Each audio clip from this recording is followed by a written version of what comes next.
बऱ्याचदा स्कॉलरशिप म्हटलं की आपण ट्युशन फीचाच त्या ठिकाणी विचार करतो, परंतु महाराष्ट्र शासनाच्या विद्यार्थ्यांसाठी वसतिगृह निर्वाह भत्ता योजना सुद्धा त्या ठिकाणी लागू आहेत. म्हणजेच विद्यार्थी हॉस्टेलला राहत असेल तर विद्यार्थ्यांना हॉस्टेलच्या फीसमध्ये सुद्धा कन्सेशन वेगवेगळ्या योजनेमार्फत महाराष्ट्र शासन त्या ठिकाणी देत असतात.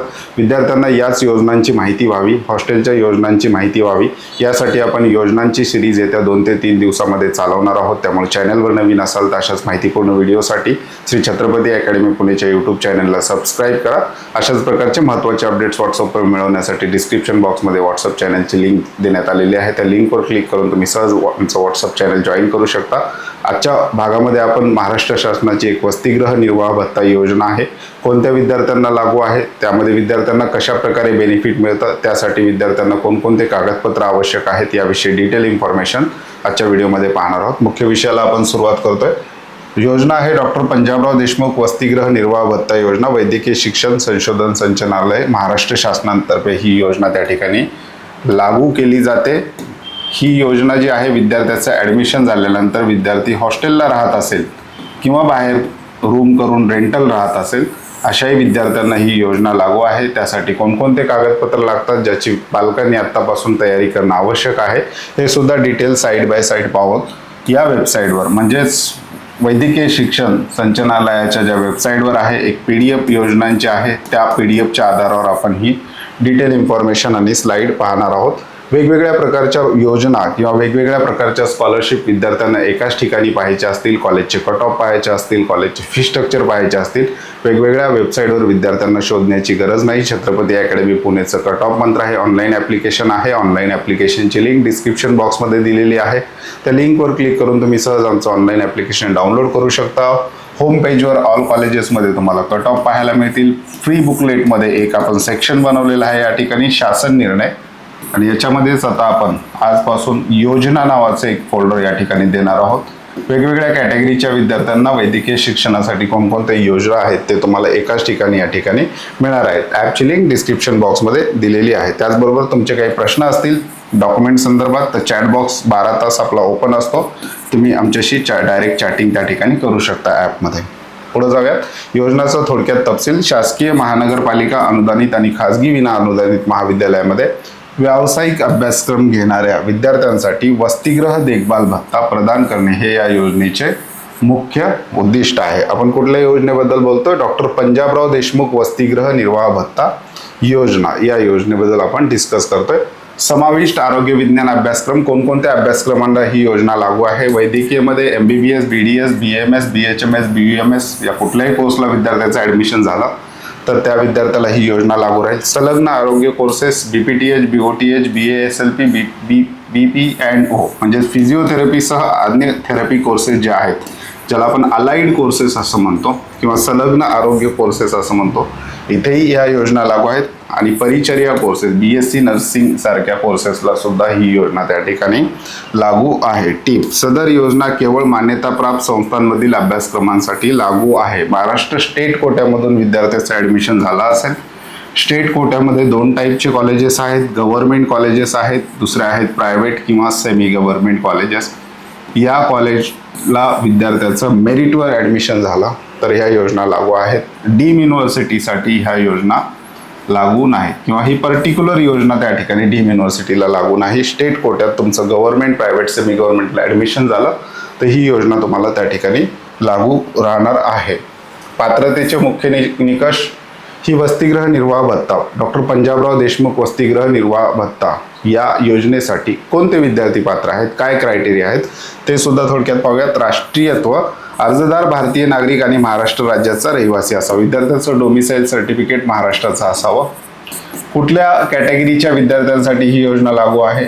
ओपन, EWS आणि SCBC प्रवर्गातील विद्यार्थ्यांसाठी ही योजना लागू आहे. बाकी मग कॅटेगरीच्या विद्यार्थ्यांना म्हणजे उर्वरित कॅटेगरीच्या विद्यार्थ्यांना योजना नाही का किंवा हॉस्टेलला निर्वाह भत्ता नाही का, तर त्यांच्यासाठी सुद्धा योजना आहे. ती वेगळी योजना आहे. येणाऱ्या काही जे आपण सिरीज बनवणार आहोत योजनांची, त्याच्यामध्ये आपण बाकी कॅटेगरीच्या विद्यार्थ्यांसाठी सुद्धा कोणकोणत्या योजना लागू आहेत ते सुद्धा पाहणार आहोत. पण तो आजची जी योजना आहे ती ओपन, EWS, SCBC प्रवर्गातील विद्यार्थ्यांसाठी लागू आहे. उत्पन्न मर्यादा सुद्धा या योजनेला आहे. पालकांचे एकत्रित वार्षिक उत्पन्न 8 लाख किंवा त्यापेक्षा कमी असणं गरजेचं आहे. इन्कम सर्टिफिकेटवर विद्यार्थ्याच्या पालकाचं उत्पन्न 8 लाखापेक्षा कमी असणं गरजेचं आहे या योजनेसाठी. त्याच्यानंतर पुढं प्रवेश व उपस्थिती निकष प्रवेश प्रक्रिया केंद्रीभूत प्रवेश प्रक्रियेद्वारे कॅप प्रवेश अनिवार्य. विद्यार्थ्याचा जो काही ॲडमिशन आहे ते ऑनलाईन पद्धतीने CET सेलचं जी ऑनलाईन पद्धतीने काउन्सिलिंग प्रक्रिया असते त्याच्या थ्रू विद्यार्थ्याचं ॲडमिशन झालेलं असणं गरजेचं आहे. मेरिट बेसवर ॲडमिशन झालेलं असणं गरजेचं आहे. शैक्षणिक खंड शिक्षणात 2 वर्षापेक्षा जास्त अंतर गॅप नसावे. विद्यार्थ्यांनी एकदा ॲडमिशन घेतलं पहिल्या वर्षी वसतिगृह निर्वाह भत्ता योजनेसाठी त्यांनी ॲप्लिकेशन MHDBTच्या वेबसाईटवर केलं तर सलग विद्यार्थी त्या ठिकाणी पास असणं गरजेचं आहे थ्रू आउट कोर्स. त्याचा गॅप जो आहे म्हणजे सलग 2 वर्ष फेल झाला विद्यार्थी दरम्यान तर ह्या योजना ज्या आहेत त्या स्टॉप होतात. त्याच्यामुळे विद्यार्थ्याचा शैक्षणिक खंड जो आहे 2 वर्षापेक्षा जास्त अंतर त्या ठिकाणी नसावं. उपस्थिती मागील सत्रात किमान 50% उपस्थिती आवश्यक नूतनीकरणासाठी. म्हणजेच फर्स्ट इयरला उपस्थितीचं तेवढं बघितलं जात नाही कारण तो डायरेक्ट आत्ता ॲडमिशन झालेला असतं. परंतु जेव्हा सेकंड इयरला ही स्कॉलरशिप रिन्यू करायला जाईल विद्यार्थी सेकंड इयरला सुद्धा ही स्कॉलरशिप क्लेम करायला जाईल किंवा ही योजना क्लेम करायला जाईल तेव्हा फर्स्ट इयरची उपस्थिती त्या विद्यार्थ्याची किमान 50%च्या वर असणं त्या ठिकाणी गरजेचं आहे. पहिल्यांदा उपस्थिती बघितली जात नाही पहिल्या वर्षी परंतु सेकंड इयरला जेव्हा आपण स्कॉलरशिपच्या पोर्टलवर MHDBTच्या पोर्टलवर स्कॉलरशिप रिन्यू करतो त्यावेळेस फर्स्ट इयरचं रेकॉर्ड विद्यार्थ्याचं त्या ठिकाणी बघितलं जातं. व्यवस्थापन कोटा किंवा संस्था स्तरावर प्रवेश घेतलेल्या विद्यार्थ्यांसाठी ही लागू नाही. मॅनेजमेंट कोटा इन्स्टिट्यूशनल कोटा किंवा ज्याला आपण मॅनेजमेंट कोट्यातून ॲडमिशन विद्यार्थ्याचं झालं असेल तर ही योजना लागू नाही.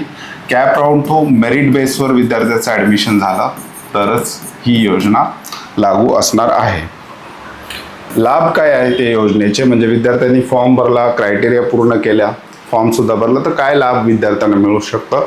शासन किती पैसे त्या ठिकाणी देतं. मजूर व अल्पभूधारक शेतकरी पाल्यांसाठी एखाद्या विद्यार्थ्याचे पालक मजूर आहेत अल्पभूधारक आहेत अशा पालकांच्या पाल्यासाठी महानगरात विद्यार्थी शिकत असेल जसं मुंबई आहे मोठी महानगर आहेत पुणे आहे नागपूर आहे मोठी महानगरपालिका किंवा मोठे शहर जे आहेत त्या ठिकाणी विद्यार्थी असेल तर वर्षाला 30,000 रुपये मिळतात. 10 महिन्यासाठी हे देतात. 2 महिन्या वॅकेशनचे त्या ठिकाणी पकडले जातात तर 30,000 रुपये मिळतात. इतर जिल्ह्यातील विद्यार्थी म्हणजे मोठी शहरं सोडून महाराष्ट्रातली बाकी जिल्ह्याची ठिकाणं आहेत त्या ठिकाणी 20,000 रुपये इतर जिल्ह्यातील विद्यार्थ्यांसाठी प्रतिवर्ष. म्हणजेच पुणे मुंबई नागपूर मोठ्या शहरामध्ये विद्यार्थी असेल तर 30,000 रुपये. बाकी इतर ठिकाणी विद्यार्थी शिकत असेल तर 20,000 प्रतिवर्ष. या प्रवर्गासाठी विद्यार्थी संख्येची कोणतीही मर्यादा नाही. म्हणजेच किती विद्यार्थ्यांना ही स्कॉलरशिप मिळू शकते अशी कुठलीही मर्यादा त्या ठिकाणी नाही. ज्या विद्यार्थ्यांनी फॉर्म भरला एलिजिबल असेल विद्यार्थी तो स्कॉलरशिप त्या ठिकाणी क्लेम करू शकतो. आर्थिकदृष्ट्या दुर्बल घटक EBC हा एक स्कॉलरशिपचा प्रकार आहे. ही कॅटेगरी नाही. SABC EWSचा विद्यार्थी सुद्धा EBC प्रवर्गात येतो. उत्पन्न 8 लाखापेक्षा कमी असेल तर 1 लाखापेक्षा कमी तुमच्या पालकाचं उत्पन्न असेल तर महानगर क्षेत्रामध्ये 10,000 रुपये मिळतात आणि इतर क्षेत्रामध्ये 8,000 रुपये तुम्हाला मिळतात. 1 लाख ते 8 लाख तुमचं उत्पन्न असेल पालकांचं तर त्यांच्या पाल्यासाठी महानगर क्षेत्र 10,000 आणि इतर क्षेत्रामध्ये 8,000. 1 ते 8 लाख उत्पन्न गटासाठी प्रति जिल्हा कमाल 500 विद्यार्थीची अट त्या ठिकाणी आहे. म्हणजेच 1 लाखापेक्षा कमी पालकाचं उत्पन्न असेल तर अशा कितीही विद्यार्थ्यांना स्कॉलरशिप मिळू शकते. परंतु 1 लाख ते 8 लाखाच्या दरम्यान उत्पन्न असेल तर अशा प्रति जिल्हा डिस्ट्रिक्ट वाईज 500 विद्यार्थी मेरिट बेसवर त्या ठिकाणी निवडले जातात. जास्त बेनिफिट कुठं आहे जर पालक मजूर किंवा अल्पभूधारक शेतकरी असतील तशा प्रकारचे सर्टिफिकेट असतील तर जास्तीची रक्कम या ठिकाणी मिळताना आपल्याला पाहायला मिळते. आवश्यक कागदपत्रे कोणकोणते आहेत.